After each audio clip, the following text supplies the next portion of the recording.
जब से बांग्लादेश में तख्ता पलट हुआ है और शेख हसीना भारत में रह रही हैं, तब से ही बांग्लादेश के कई बड़े लीडर्स एंटी इंडिया बयान दे रहे हैं। बांग्लादेश नेशनलिस्ट पार्टी के सीनियर लीडर गायेश्वर राय का कहना है कि अगर इंडिया शेख हसीना को सपोर्ट करेगा तो नई गवर्नमेंट इंडिया को सपोर्ट कैसे करेगी।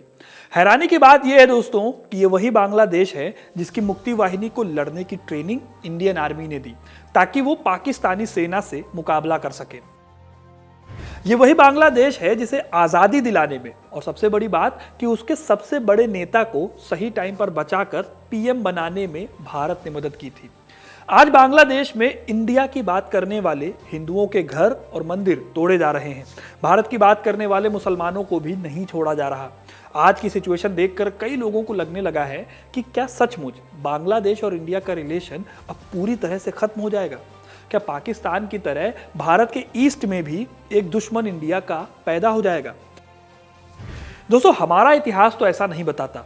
बांग्लादेश में आज इंडिया के लिए नफरत भले ही दिख रही हो, लेकिन क्या आपको पता है कि इसी बांग्लादेश को बचाने के लिए इंडिया ने कितनी बड़ी कीमत चुकाई।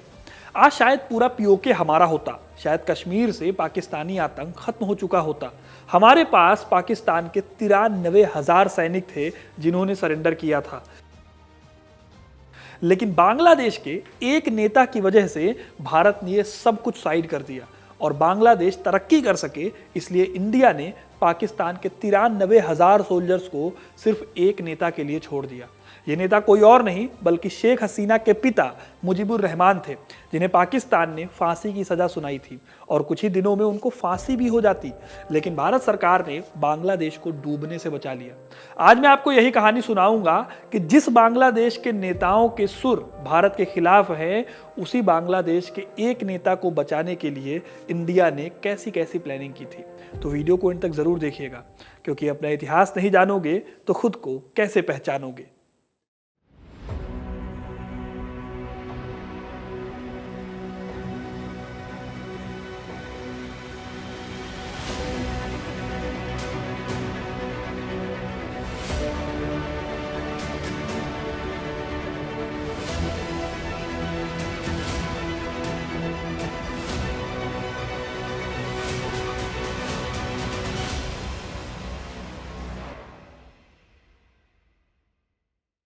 नाइनटीन 1971 में इंडिया ने बांग्लादेश की मुक्ति वाहिनी सेना की मदद की। तब मुजीबुर रहमान बांग्लादेश के सबसे बड़े नेता थे। नए देश में उनका पीएम बनना तय था, लेकिन हार के गुस्से में पाकिस्तान सरकार ने उन्हें अरेस्ट कर लिया और पाकिस्तान की जेल में डाल दिया। फिर मुजीब पर मुकदमा चलाया गया और उन्हें फांसी की सजा सुना दी गई। अब दोस्तों, यहाँ पर एक सिचुएशन थी। 1971 की जंग इंडिया ने जीती। इस जंग में पाकिस्तान के 93,000 सैनिक इंडिया के पास थे। पाकिस्तान मजबूर था। दुनिया भर में इस हार से उसकी बेइज्जती हुई थी। इंडिया के पास पूरा मौका था कि वो पाकिस्तान से मनचाही डील कर ले और पाकिस्तान को ये मानना पड़ता, क्योंकि उसके पास और कोई दूसरा ऑप्शन नहीं था। कुछ लोग तो ये मानते हैं कि इंडिया उस वक्त अगर पीओके के साथ साथ लाहौर भी मांग लेता तो वो भी शायद इंडिया को मिल जाता।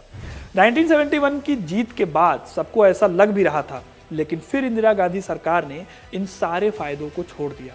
इसकी जगह पर उन्होंने ध्यान दिया मुजीबुर रहमान की रिहाई पर, क्योंकि उन्हें पता था कि अगर मुजीब को फांसी हो गई तो बांग्लादेश को दोबारा ईस्ट पाकिस्तान बनने में देर नहीं लगेगी। यही वजह है दोस्तों कि इंदिरा गांधी ने रॉ चीफ RN काओ से कहा था कि वो मुजीबुर को बचाने के लिए कुछ भी कर सकती है। फिर इंदिरा ने यही किया भी। वो कोई भी ऐसा मौका नहीं खोना चाहती थी जिससे कि मुजीब को बचाया जा सके। इस बीच एक बड़ी खबर उनके हाथ लगी और खबर थी पाकिस्तान से। हुआ ये कि 71 की जंग में पाकिस्तान के प्रेसिडेंट थे याह्या खान। उनकी इस हार से बहुत ज़्यादा बेइज्जती हुई थी। फिर याह्या खान ने इस हार की जिम्मेदारी ली और इस्तीफा दे दिया। उनकी जगह पर जुल्फिकार अली भुट्टो को याह्या की गद्दी संभालनी थी। जिस वक्त याह्या के इस्तीफे की खबर आई, उस वक्त जुल्फिकार वाशिंगटन में UN काउंसिल की मीटिंग कर रहे थे। याह्या खान ने भुट्टो को वापस पाकिस्तान बुलवाया और उन्हें अपना उत्तराधिकारी घोषित कर दिया। इधर भुट्टो को जैसे ही ये खबर मिली, वो तुरंत पाकिस्तान की ओर निकल गए। इंदिरा के लिए यह खबर काफी काम की थी, इसलिए उन्होंने तुरंत अपने एडवाइजर्स की एक मीटिंग अरेंज की। इस मीटिंग में विदेश मंत्रालय के सलाहकार दुर्गा प्रसाद धर रॉ हेड रामनाथ काव, प्रिंसिपल सेक्रेटरी पीएन हक्सर और विदेश सचिव टीएन मेल शामिल थे। अब तक भुट्टो की फ्लाइट की सारी डिटेल्स इंदिरा गांधी को मिल गई थी। उन्हें यह पता था कि भुट्टो का प्लेन लंदन के हीथ्रो एयरपोर्ट पर फ्यूल भरवाने के लिए रुकेगा। फिर प्लान बनाया गया कि हीथ्रो एयरपोर्ट पर ही भुट्टो से बात की जाएगी। इसके लिए उन्होंने एक ऐसे रिप्रेजेंटेटिव को भी ढूंढा जिसको भुट्टो शायद कभी मना ही नहीं कर सकते थे। दरअसल पाकिस्तान के 91,000 कैदियों में ईस्ट पाकिस्तान के चीफ सेक्रेटरी मुजफ्फर हुसैन भी शामिल थे। अब क्योंकि वो चीफ सेक्रेटरी थे, इसलिए भारत ने उन्हें रॉयल गेस्ट की तरह दुर्गा प्रसाद धर के घर में मेहमान बनाकर रखा था। मुजफ्फर हुसैन की बीवी का नाम था लैला।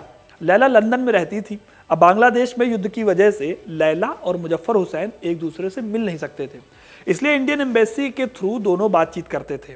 इस काम में ब्रिटेन में मौजूद भारत के राजदूत शशांक बंदोपाध्याय का भी इंपॉर्टेंट रोल था। अब लंदन हो या फिर भारत, सबको इस बारे में बहुत अच्छे से पता भी था। लेकिन लैला का एक कनेक्शन भुट्टो से था और इस कनेक्शन के बारे में इंदिरा गांधी जैसे बेहद कम लोग ही जानते थे। इंदिरा जानती थी कि लैला एक ज़माने में भुट्टो की गर्लफ्रेंड हुआ करती थी और भुट्टो अभी भी लैला को भूल नहीं पाए, इसलिए इंदिरा ने लैला को ही भेजा भुट्टो से कांटेक्ट करने के लिए। फिर ऐसा ही किया गया। लैला प्लेन में गई और भुट्टो के साथ टाइम बिताया। बातों ही बातों में लैला ने भुट्टो से मुजीबुर रहमान के बारे में पूछा। ये सुनते ही भुट्टो लैला और इंदिरा के प्लान के बारे में समझ गए, इसलिए उन्होंने लैला के कान में फुसफुसा कर कहा, मैं जानता हूं तुम्हारे यहाँ आने का असली मकसद क्या है। मेरा पैगाम बीबी इंदिरा को दे देना, कह देना मैं मुजीबुर रहमान को आज़ाद कर दूंगा, लेकिन मुझे इसके बदले में उनसे जो चाहिए होगा मैं खुद उन्हें बाद में बता दूंगा। लैला ने यह पैगाम इंदिरा गांधी को दे दिया और इसके कुछ ही दिनों बाद डील पक्की हो गई।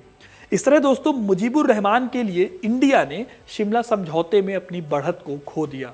उसका 91,000 पाकिस्तानियों का सरेंडर कराना, पाकिस्तान को जंग में हराना, सैम बहादुर की मेहनत, ये सब कुछ कुर्बान हो गया मुजीबुर रहमान की रिहाई के लिए। इस डील के तहत पाकिस्तान की रावलपिंडी में मौजूद मियांवाली जेल से जुल्फिकार ने बांग्लादेश के राष्ट्रपिता शेख मुजीबुर को रिहा कर दिया। 8 जनवरी 1972 को उन्हें एक स्पेशल फ्लाइट से लंदन ले जाया गया, वहां से दिल्ली और फिर उसके बाद ढाका पहुंचे मुजीबुर रहमान। इस तरह से इंडिया ने न सिर्फ बांग्लादेश को बनाने में मुजीबुर रहमान और मुक्ति वाहिनी की मदद की, बल्कि उनके पहले नेता को फांसी के फंदे पर झूलने से भी बचा लिया। लेकिन आज जो बांग्लादेश में हो रहा है दोस्तों, उसे देखकर लगता है कि बांग्लादेश के कई लोग आज इस इतिहास को याद नहीं रखना चाहते। दोस्तों आने वाले टाइम में अगर ये एंटी इंडिया सेंटिमेंट और बढ़ता है तो जिस देश को बनाने के लिए और जिस देश को बचाने के लिए हमारे देश ने इतना नुकसान सहा है, वो सब वेस्ट हो सकता है। लेकिन दोस्तों जैसा इतिहास भारत और बांग्लादेश का रहा है, उससे ये लगता है कि फिर से दोनों देशों के रिलेशन पटरी पर लौट सकते हैं, क्योंकि उनका इतिहास बहुत साझा रहा है और एक देश को बचाने के लिए, एक देश को बनाने के लिए भारत ने काफ़ी मेहनत भी की है। तो अब आपको क्या लगता है बांग्लादेश का भविष्य भारत के संदर्भ में क्या होगा, कमेंट करके ज़रूर बताइएगा। वीडियो को लाइक और शेयर करना ना भूलें और ऐसे इंटरेस्टिंग कहानियों के लिए, इतिहास से जुड़े रहने के लिए हिस्ट्री कनेक्ट को सब्सक्राइब जरूर करें। धन्यवाद।